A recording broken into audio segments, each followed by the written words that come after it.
Ukraine के सबसे सफल आईटी उद्यमियों में से एक। हाँ, मुझे अपनी पहली मिलियन की कमाई याद है। मैंने उन्हें छुआ, सूंघा और खेला भी। उनकी परियोजना 100 से अधिक देशों में काम कर रही है।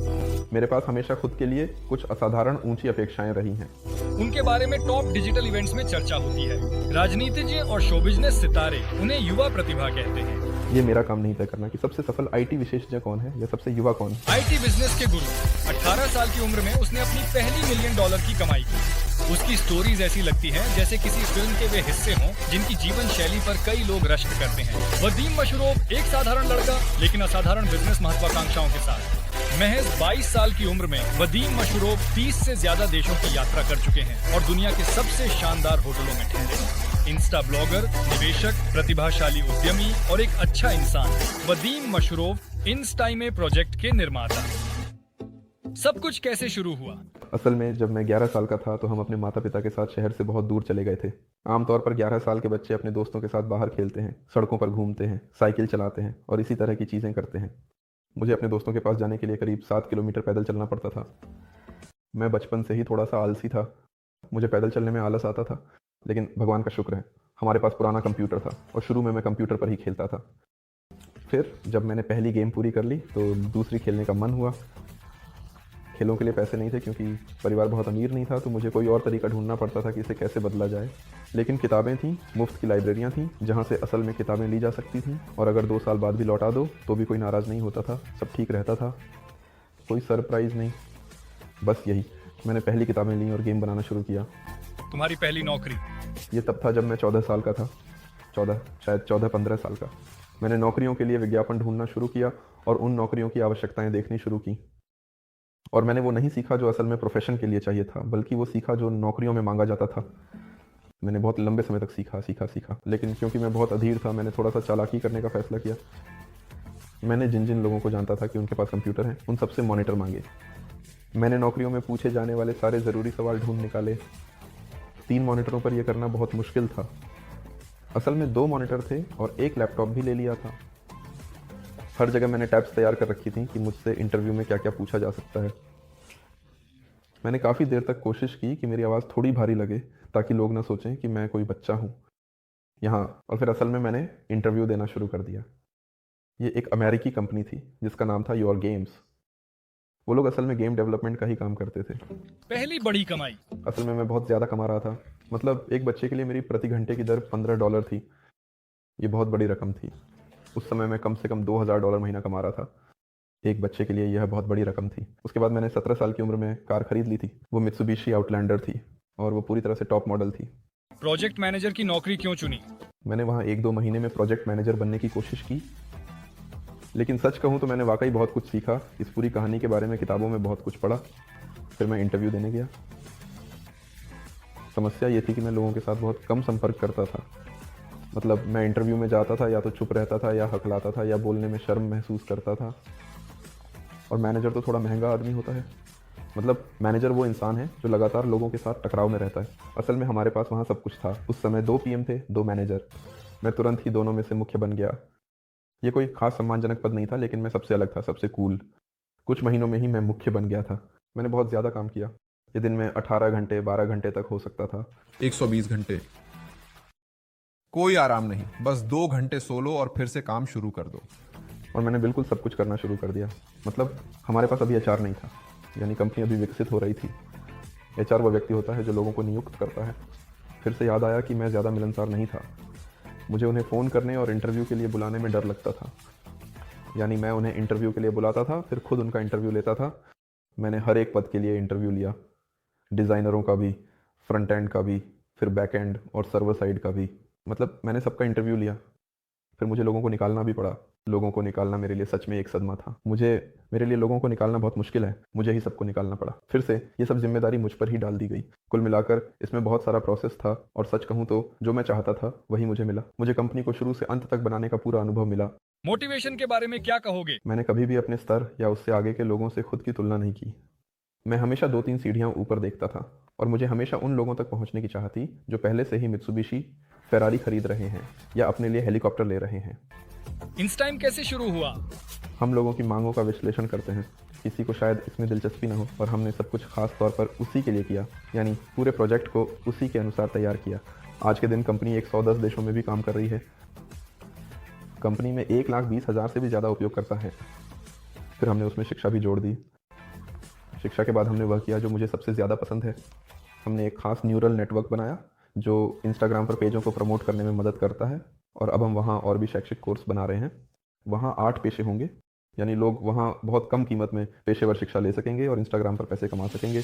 इंस्टाइम में बड़ी संभावनाएं लोकप्रिय रैपर सेरेगा भी देख रहे हैं। ये आज़ादी है दोस्तों, ये आज़ादी है। ये आज़ादी की कोई सीमा नहीं है। अब किसी प्रोड्यूसर की ज़रूरत नहीं है, किसी लेबल की ज़रूरत नहीं है। अब तुम खुद ही अपने प्रोड्यूसर हो। इंस्टाइम सर्विस से मशहूर टीवी होस्ट सर्गेई बोर्ड्यूक भी बहुत प्रभावित हैं। मुझे गणित और तर्कशास्त्र बहुत पसंद है और वहाँ दोनों चीज़ें हैं, और वहाँ एक विचार भी है। वहाँ एक विचार है, एक जीवंत विचार, गणितीय गणना, सब कुछ बहुत तार्किक है। बहुत शानदार कहानी है। मैं कोई वांगा तो नहीं हूँ, लेकिन अगले 1-2 साल निश्चित रूप से इंस्टाइम का समय है। ये सबको पीछे छोड़ देंगे। वदीम मशरूफ का प्रोजेक्ट इंस्टाइम को मिलियन फॉलोअर्स वाले ब्लॉगर अमीरान भी सलाह देते हैं। क्या आप खुद को या अपने बिजनेस को इंस्टाग्राम पर प्रमोट करना चाहते हैं और पैसिव इनकम पाना चाहते हैं? तो खास इसी के लिए मेरे दोस्तों ने इंस्टाइम प्लेटफॉर्म बनाया है। इंस्टाइम कितनी कमाई करता है? ये बताना बहुत अच्छा नहीं लगता कि कंपनी कितने पैसे कमाती है। मुझे पता है, $3 मिलियन से ज़्यादा हर महीने। इंस्टाइम। तुम्हारे गैराज में कितनी गाड़ियां हैं? ये एस क्लास मर्सिडीज़ है, सेडान, ये BMW 7 सीरीज़ है, बेंटली कॉन्टिनेंटल GT है, और हाल ही में हमने G63 3rd एडिशन खरीदी है। मशरूफ की अलमारी वाकई प्रभावित करती है। उसकी कार के ट्रंक में सबसे महंगे ब्रांड्स की चीजें भी नहीं समा पाती। छोटे ट्रंक वाली गाड़ियाँ अब अक्सर बना दी जाती हैं ताकि इसमें थोड़ी सी जगह में सब कुछ छाँस कर भरना पड़े। मुझे चीज़ें बहुत पसंद हैं, हालांकि मैं हमेशा दुकानों में नहीं घूमता। मेरे साथ ऐसा होता है कि जब मेरे पास कोई खास वीकेंड होता है, कुछ दिन होते हैं, तो वो मेरे लिए एक तरह की मिनी छुट्टी होती है। छुट्टी को खरीदारी के साथ जोड़ लेते हो? मतलब मैं दुकानों में जाता हूँ, कुछ ना कुछ खरीदता हूँ। जूते शायद 2-3 जोड़ी, कुछ 100 रुपये के। मुझे लिमिटेड एडिशन के जूते बहुत पसंद हैं। जब लोग उन्हें सीमित मात्रा में निकालते हैं, यानी सिर्फ एक बार ऑर्डर कर सकते हैं, भले ही उनकी कीमत बहुत ज़्यादा हो। ब्रांड्स जो मुझे पसंद है, मुझे डोल्चे ब्रांड बहुत पसंद है। दुर्भाग्य से आज मेरे पास उसका कुछ भी नहीं पहना है, लेकिन डोल्चे गब्बाना, सच कहूँ तो मुझे लगता है कि वह ब्रांड मुझ पर सबसे ज़्यादा सूट नहीं करता। मतलब हर ब्रांड अपने तरीके से बनता है और अनोखा बनने की कोशिश करता है, लेकिन डोल्चे की जो स्टाइल है वह मुझे सबसे ज़्यादा पसंद है। क्या अक्सर लोग पैसे मांगते हैं? असल में बहुत बार लोग लिखते हैं। सच में लगभग आधे मैसेज ऐसे होते हैं, पैसे दो, पैसे दो, पैसे दो, पैसे दो। और सबसे बुरा यह है कि ऐसे मैसेज ज़्यादातर युवा लड़के भेजते हैं। मतलब ये सिर्फ लड़कियाँ भी नहीं हैं। लड़कियाँ लिखती हैं, चलो डेट पे चलते हैं। वो मुझे व्यक्तिगत रूप से जानती भी नहीं है, वो मेरा इंस्टाग्राम देखती है। उसे मुझ में क्या दिलचस्पी हो सकती है?